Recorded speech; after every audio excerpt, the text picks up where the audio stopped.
Good morning, everyone. Today, we embark on a fascinating journey to explore the life, works, and enduring legacy of one of history's greatest literary figures, William Shakespeare, often known as the Bard of Avon. From his humble beginnings in Stratford-upon-Avon to the grand stage of the Globe Theatre and far beyond, Shakespeare's influence continues to shape our language and culture. Let's delve into his remarkable story. Shakespeare's life is marked by a curious symmetry. He was born in Stratford-upon-Avon in April 1564, though his exact birth date is traditionally celebrated on April 23, inferred from his baptism on April 26. It's a striking coincidence, then, that he also passed away on April 23, 1616, at the age of 52.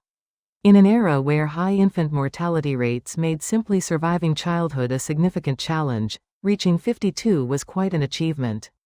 This neat alignment of dates, falling on St. George's Day, has only added to the mystique surrounding his legend. Let's look at the man from Stratford. William Shakespeare was born to John Shakespeare, a respected glovemaker and alderman, and Mary Arden.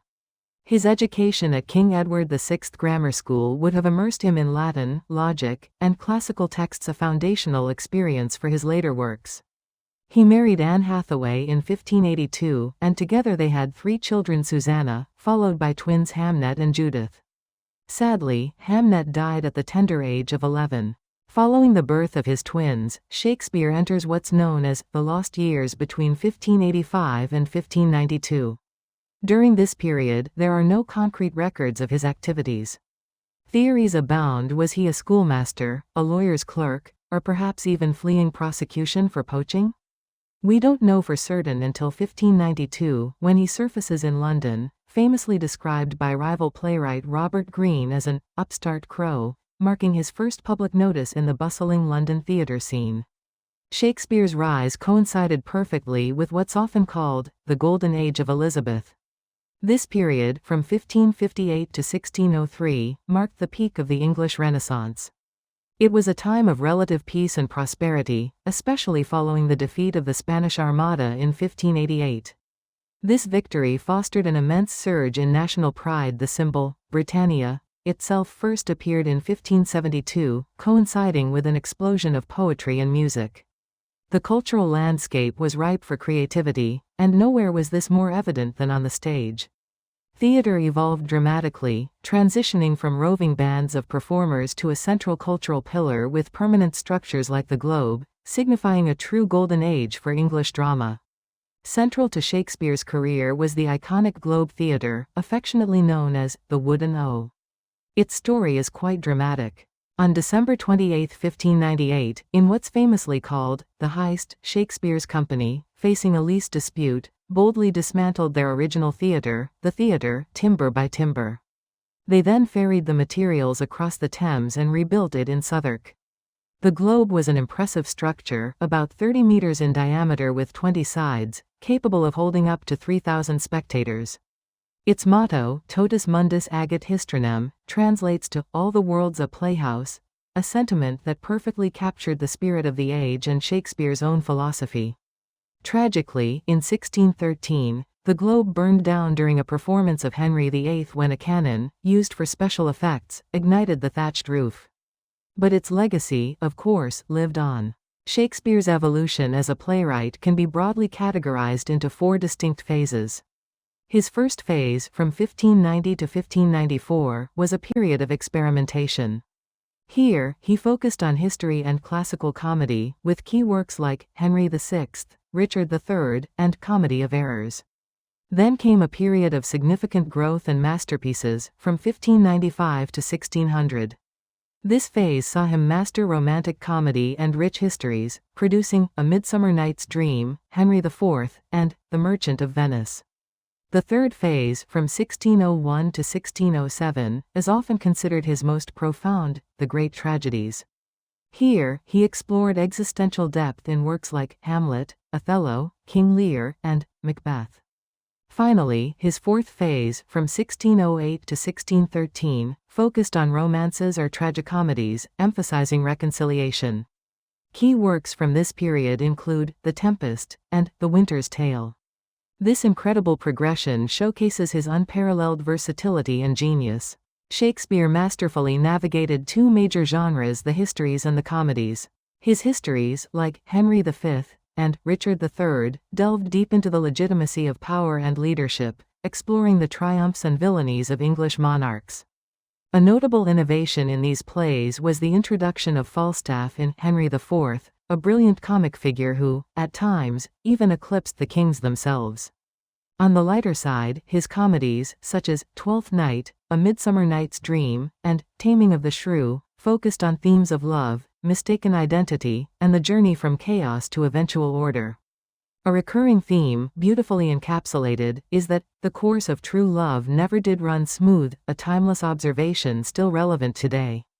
Perhaps Shakespeare's most profound contributions lie in The Anatomy of Tragedy, where he dared to look into the abyss of human nature between 1601 and 1607. In Hamlet, he explored the paralysis of intellect, famously pondering, to be or not to be. Othello presents a devastating study of love destroyed by jealousy, with Iago's insidious manipulation at its core. King Lear is a harrowing tale of old age and filial ingratitude, depicting a king stripped of both power and sanity. And in Macbeth, we witness ambition corroding the soul, leading to the downfall of the butcher and his fiend-like queen. These works remain cornerstones of literature, offering timeless insights into the human condition. Beyond his plays, Shakespeare was also the private poet, leaving us with 154 sonnets, published in 1609. These poems follow a specific structure: 3 quatrains followed by a concluding couplet, with a consistent ABOB CDCDEFEFGG rhyme scheme. Many are familiar with lines such as, "Shall I compare thee to a summer's day?" The sonnets introduce us to 2 main characters, the fair youth, addressed in sonnets 1 to 126, where themes of platonic love and the passage of time are explored.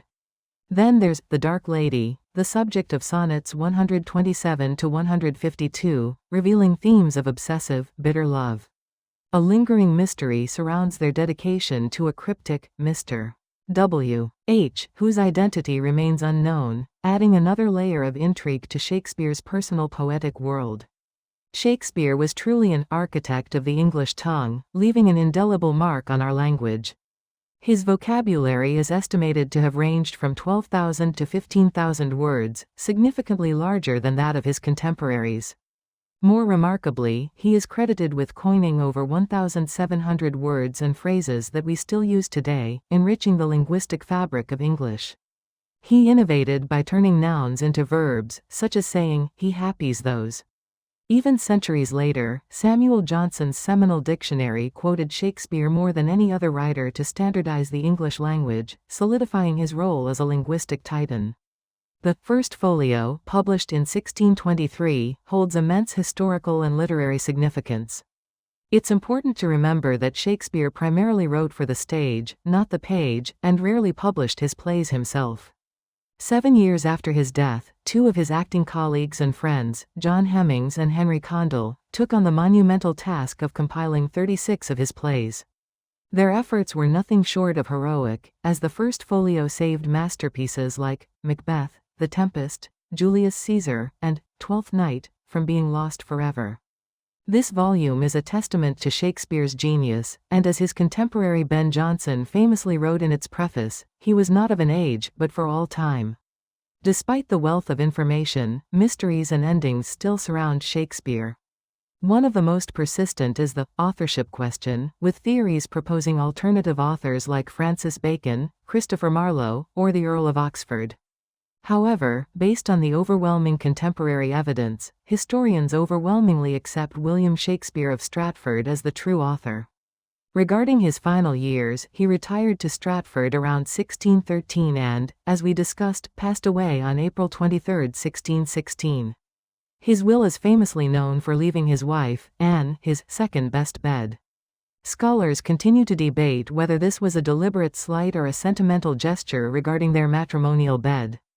These small details only add to the mystique of the man behind the masterpieces. Ultimately, Shakespeare remains the mirror to nature. His works possess a profound universality, capturing the entire spectrum of the human experience, appealing equally to the groundlings in the pit and the nobility in the galleries. His psychological depth remains unmatched, influencing countless modern adaptations across literature, film, and theater. As the renowned science fiction writer Isaac Asimov eloquently put it, he gave its less educated individuals the horseplay. And he gave its more educated individuals a wealth of illusion. No wonder we still love him today. Shakespeare's legacy is truly timeless, and his voice continues to resonate, reflecting the complexities and beauty of humanity back to us.